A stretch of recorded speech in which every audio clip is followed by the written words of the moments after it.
Chers frères et sœurs en Christ, nous voilà arrivés au dernier verset de Romains chapitre 8, dont nous allons prendre aujourd'hui, la session d'aujourd'hui et de demain, après quand nous avons terminé. Et puis lundi, Mévin va venir nous encourager à travers un autre message. Prions. Notre Dieu, notre Père, notre Seigneur, encore une fois, combien nous te remercions pour qui tu es pour nous, ce Dieu absolument souverain, ce Dieu qui nous aime et qui nous a aimés avant la fondation du monde et qui va continuellement et inconditionnellement nous aimer parce que son amour réside en Christ du fait que, Seigneur, il a pris notre place sur cette croix, il est venu mourir pour nous, presque 2000 ans de cela, et il est ressuscité à la droite du Père, dans cette position de suprême autorité. Et il est en train d'intercéder pour nous. Quel encouragement, quel réconfort de savoir que là, actuellement, Christ est vivant.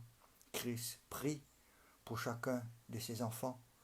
Et que nous, notre responsabilité, c'est de continuer à prier pour les uns les autres et surtout que Dieu met sur notre cœur ce fardeau, ce besoin d'aller proclamer ce seul évangile, cette bonne nouvelle que Christ seul peut sauver. En ce moment de situations les plus difficiles que le monde est en train de faire face, que nous, en tant que ses enfants, nous puissions proclamer haut et fort et sans honte, comme Paul nous le dit, que dans l'évangile est révélée la justice de Dieu. Et cela, nous n'avons pas honte. Oh, que Dieu, en Jésus-Christ, et c'est Christ lui-même qui a dit que il est le seul chemin, il est la seule vie, il est la seule vérité, et nul ne vient au Père, nul n'est sauvé que par lui. Alors Seigneur, aide-nous à prier pour les uns les autres, aide-nous à proclamer cet évangile, et que Dieu fasse son œuvre des plus merveilleuses et miraculeuses en sauvant, en justifiant, en appelant ces brebis égarées. Au nom de Jésus-Christ, nous te prions. Amen. Romains 8, versets 35 à 39. Qui nous séparera de l'amour de Christ? Serait-ce la tribulation, ou l'angoisse, ou la persécution, ou la faim, ou la nudité, ou le péril, ou l'épée?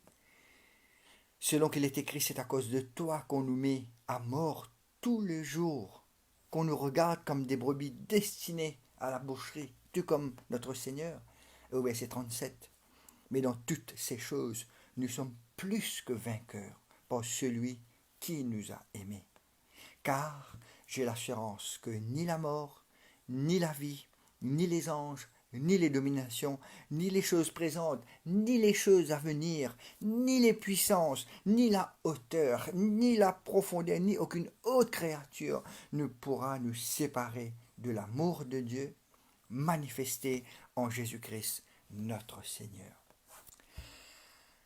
Chère Église de par le monde, chère Église de IBF ici à Maurice, voilà la grande conclusion de cette assurance qui a été donnée à nous dans cette chaîne, comme nous avons vu, de la grâce souveraine de Dieu, dans ces 5 maillons liés ensemble, qui fait de cette chaîne de grâce qui ne peut être cassée, que nous avons vu dans Romains 8, les versets 35 à 39.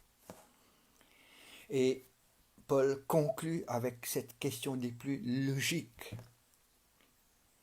Qui nous séparera de l'amour de Christ? Nous qui sommes les élus de Dieu, nous que Dieu a connus d'avance, nous que Dieu a prédestinés à être comme Jésus-Christ, nous que Dieu a appelés, nous que Dieu a justifiés, nous que Dieu a glorifiés. Qui va et qui peut nous séparer de l'amour de Christ?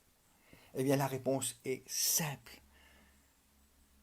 Personne, absolument rien dans les cieux, sur la terre ou même dans l'enfer peut nous séparer de l'amour de Dieu, de l'amour de Christ. Il n'y a absolument aucune puissance dans cet univers et aussi dans les cieux, qui est plus fort, plus puissant que l'amour de Dieu pour ses élus.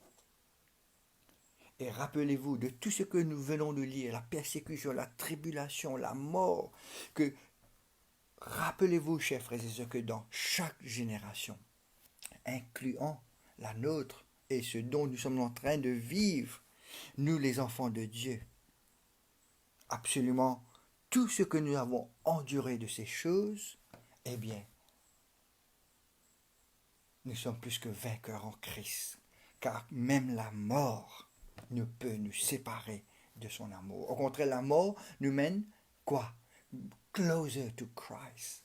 Pour nous, who live for Christ, dying is gain.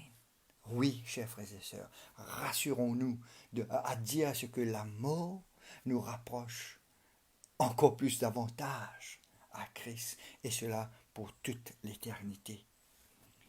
Et je veux lire Hébreux 11, les versets 32 à 40 pour vous. Et pour notre encouragement. Et que dirais-je encore quand le temps me manquerait pour parler de Gédéon, de Barak, de Samson, de Jephthé, de David, de Samuel et des prophètes qui par la foi vainquirent des royaumes, exercèrent la justice, obtinrent des promesses, fermèrent la gueule des lions, éteignirent de la puissance du feu, échappèrent aux tranchants de l'épée, guérirent de leur maladie, furent vaillants à la guerre, mirent en fuite des armées étrangères. Des femmes, au verset 35, recouvrirent le mort par la résurrection. Combien nous sommes aptes, prêts à dire Amen à toutes ces choses, mais qu'en est-il? D'autres furent livrés au tourment. Nous devons dire Amen et n'acceptèrent point de délivrance.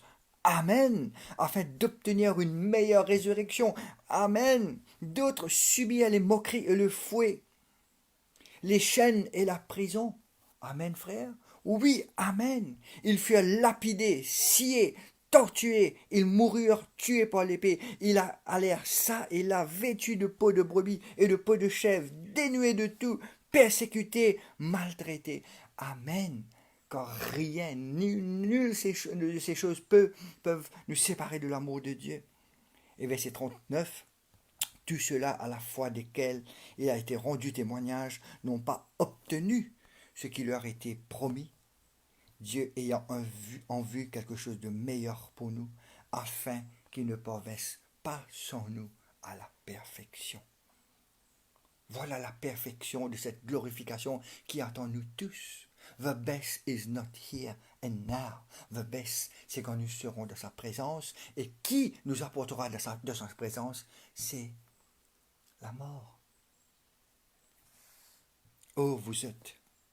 Ajoutons à cette grande liste de ces martyrs qui ont donné de leur vie pour l'évangile, pour que l'évangile soit apporté vers nous, vers vous. Vous êtes ceux qui ont été brûlés vifs au bûcher, ceux qui ont été crucifiés, ceux qui ont été lapidés, ceux qui ont été déchiquetés, dévorés par des lions, ceux qui, en Christ, ont mouru à travers la persécution dans notre période-là, et ceux qui sont en Christ qui vont mourir de cette épidémie, de cette pandémie qui est le corona. Et quelle est notre assurance? Qui nous séparera de l'amour de Christ, de l'amour de Dieu? La question est simple. Rien, absolument rien. Personne, absolument personne, dans les cieux, dans l'enfer ou sur cette terre. Quelle assurance de notre salut éternel. Oui, chers frères et sœurs, même ces choses les plus horribles servent à ce que notre victoire, notre triomphe soit des plus encore et encore plus glorieuses dans l'éternité. Comme j'ai déjà dit, la souffrance, tout comme la mort, est une certitude de la vie ici-bas, de cette vie sur terre, de cette vie marquée par le péché. Alors, tout ce que nous avons vu dans Romains 8, 28 à 39, nous donne cette sécurité des plus unshakable, de cette comment dirait l'anglais, of his unwavering hope de notre Seigneur Jésus-Christ. C'est ça qui nous donne de l'assurance, the strong anchor of our soul, pour nous aider à souffrir comme Christ a souffert. Toutes ces promesses sont là pour nous aider à souffrir rightly, to suffer well, to suffer selon la volonté de Dieu. Toutes ces choses qui sont mentionnées là, afin de non seulement nous donner cette assurance, mais de nous préparer. Afin que quand the dark providences of God nous arrive selon son plan divin, selon sa souveraineté, nous ne soyons pas surpris, mais ô combien préparés à ne pas curse God, à ne pas question God, à ne pas se plaindre et reprocher Dieu, mais que tous ces événements qui sont en train de se passer là, et comme ces versets nous le montrent, nous aident à mettre encore plus notre confiance en Dieu, à aimer Dieu plus, à cling, à hold fast to God, afin que nous soyons fully and only satisfied in Christ and in Christ alone, et que cela se reflète dans une vie de louange, d'adoration, of worship. Que l'Église soit prête, que l'Église du BF soit prête devant toutes ces souffrances. Tout comme Job, que nous soyons prêts à dire, le Seigneur a donné, le Seigneur a repris, béni soit le nom de l'Éternel. Que l'Église soit prête à dire comme Étienne, devant tous ceux qui étaient en train de le lapider, c'est qu'il lève les yeux aux cieux et voit Christ qui l'accueille. Que l'Église soit prête, tout comme Paul, à dire, je me réjouis dans mes faiblesses, dans mes afflictions, dans mes persécutions. Pourquoi? When I am weak, then I am strong. Because my weakness is made perfect in the strength of Christ. Et que l'Église de Jésus-Christ soit prête comme son Seigneur, afin de dire dans les moments les plus difficiles, ô Dieu, non pas que ma volonté soit faite, mais que la tienne, ô Dieu, soit faite dans ma vie. Merci vous autres et à demain pour conclure ce passage des plus glorieux qui nous donne tant d'assurance, tant de réconfort, tant d'encouragement dans notre Seigneur Jésus-Christ. Et à lui seul soit la gloire pour des siècles et des siècles. Amen.